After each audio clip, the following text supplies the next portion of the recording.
look at postseason now, Big 12 tournament, NCAA, you look at it as a new thing, or how do you kind of see it? Yeah, so when I first got here, it was kind of explained to me by those by the upperclassmen over here that there's 4 parts to the season. There's the preseason, non-conference, conference, and the postseason. They said postseason is that kind of that fourth quarter. So we kind of just have that fourth quarter mentality, like finish strong. What do you feel like y'all need to maybe do defensively to kind of get back to where y'all were playing at such a high level? Yeah, I think one thing to kind of hurt us is just kind of we've had little injuries, a few little bumps and bruises that kind of slowed us down. But I mean, I think the biggest thing is just just getting back to the basics. When things don't go your way, I think you refocus on your fundamentals, just getting a stance, being aware, those things. So that's just what my perspective. I don't know if Jared has something different. I don't know. I mean, that's just something we haven't really talked about it, so I don't know. Jared, Scott mentioned that you guys will get to work on you guys for the first time since maybe Christmas for the next few days. How big will that be? So you're not really even thinking about who it's going to be on Thursday that you play? Yeah, I think that's huge for us. I think we're iron sharp as iron, and I think we do a great job of competing in practice and really getting after each other and making each other better. And I think, like you said, these next few days where we get a chance to really lock in and get better as ourselves, it kind of rejuvenizes like our team and now when we go into the game, we're a lot more confident and just ready to play. So yeah. Jared, what are your thoughts about the defense? How do y'all I don't know, fix that, but how do you get back to where you were maybe? That's a tough question, but I think we're all the same guys that had the great defensive stand. We're all the same guys. It's not like we're different guys now. It's just all about getting back to the basics. And like Freddie said, I think going back to our principles of being a relentless team on the boards, a relentless team on the ball, a relentless team off the ball, and just getting that mentality back. I think it's all a mind game for this point. At this point, it's just about who are we going to decide we're going to be. The 25 whatever game win streak team, or losing 2 Saturdays in a row team. Like, what are we going to be? 3 Saturdays. Is it that simple just to say it, or do you have to go in there and find that the next couple of days before a tournament? How do you find that? I mean, our defense hasn't been what we want it to be, but I think, you look at West Virginia, we held them to 24 points in the first half. You look at, what's the other one, TCU, we held them like 22 points, something like that in the first half. And then the second half, we kind of just let them have the ball and run with it. So, Coach Ting has this thing where he says, you have to put together a 40-minute fight.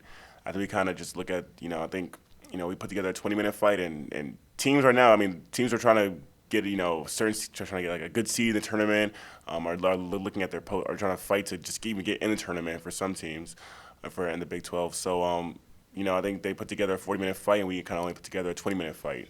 So I think it's just recognizing that, okay, teams, they have goals and dreams too. So, no team's going to lie down. So we got to put together a 40-minute fight on the defensive end.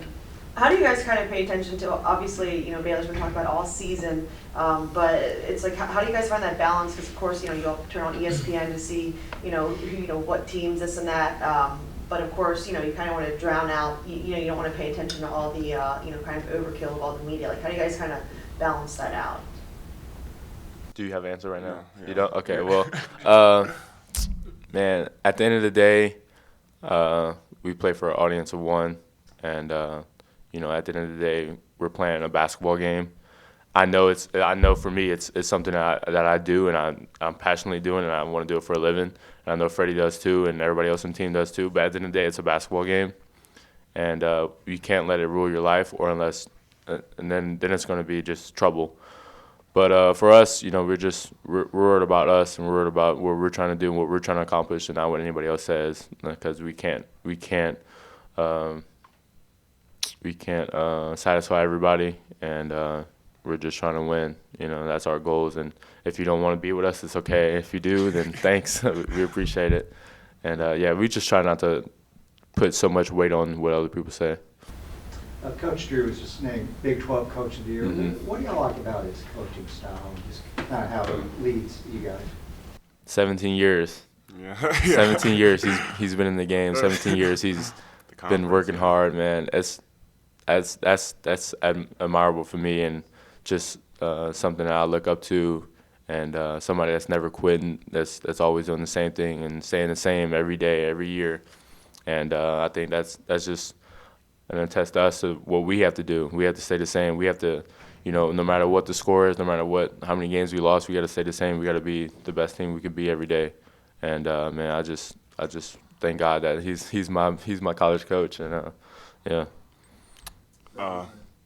Yeah, so I think one thing that I kind of saw when I first got here, and I think, coaches, players, you're not going to agree on everything necessarily, or anything, but decisions that the coaches make. I mean, everyone has their own opinions and things that they wish that the team would do. But one thing I will say I respect about Coach Drew since the first day I got here is his work ethic. I think, he always talks about, the work ethic of the players. But, even, I know that the decisions that he chooses to make, whether I agree with them or not, he put thought and time and effort into making that decision, and he listened to everyone's opinions. I think, when I was my first year here when I was registered, I was at the gym at 1 a.m., dribbling around cones, and then, I hear my phone buzz, and Coach Drew, I hear, he says, hey, he texts me, he says, we had to put in work. And I was like, I look up, I see him in his office, like at 1 a.m. too. That's funny. And That's funny. and I was like, oh, it just kind of threw me. I mean, everyone was dark. I mean, people were, no one else was here. I think another time, he was just like, I don't know what he was doing, but he was breaking down film or something. And then I think another time, there's my mom called me. She said, yeah, I sent an email to Coach Drew at like 2 a.m. asked about something, and he got right back to her. And then she was like, why is he still up on 2 a.m. when you had a game? But I mean, so TJ works tirelessly. So I think that's just one. I think that permeates, down. I think that's how he recruits. He recruits hard workers. I think that's part of because he is one. So that's one thing I've always respected for him. I think that's probably the one characteristic I could point out that makes him valuable as a coach. Freddie, for you, I mean, thinking about your journey and stuff, second team All Big 12, all defensive team. What did that mean for you? Yeah, no, I was saying earlier, just like an hour ago, when I first got here, I was on campus, and I would be in my world history class, and I would just, write down a little, my note, I should be taking notes, so I would write down just like all Big 12, like just write down so I could see it, because I just noticed, because I, really like wanted that, and then just to see it happen is huge, I think. So it just meant the world to me, because it's one of the things that I wanted when I first got here as a personal goal for myself. So I think just kind of see it as dream about it and see it in reality.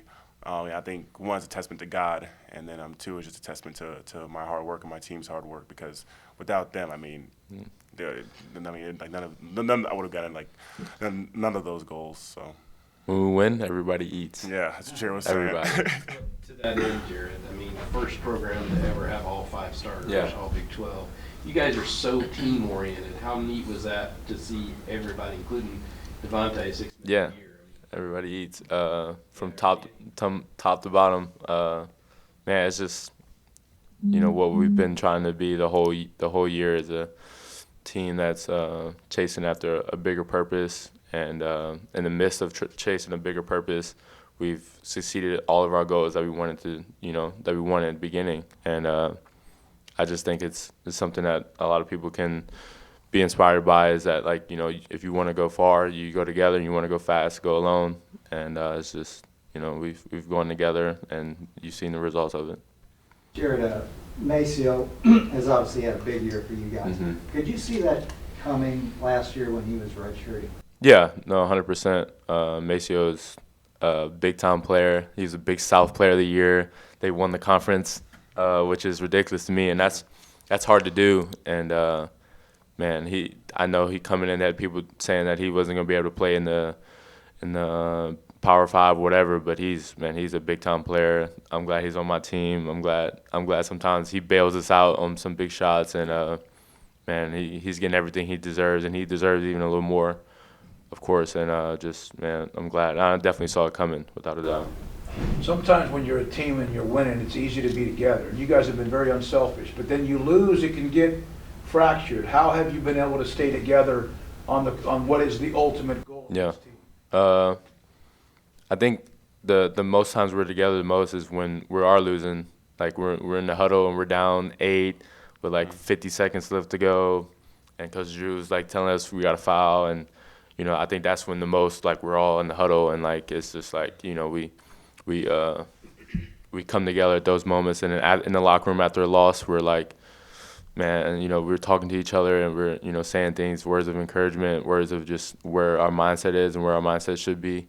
And I think those are the moments when we come together closer, and I think those are the moments going to help us win a national championship, 100%.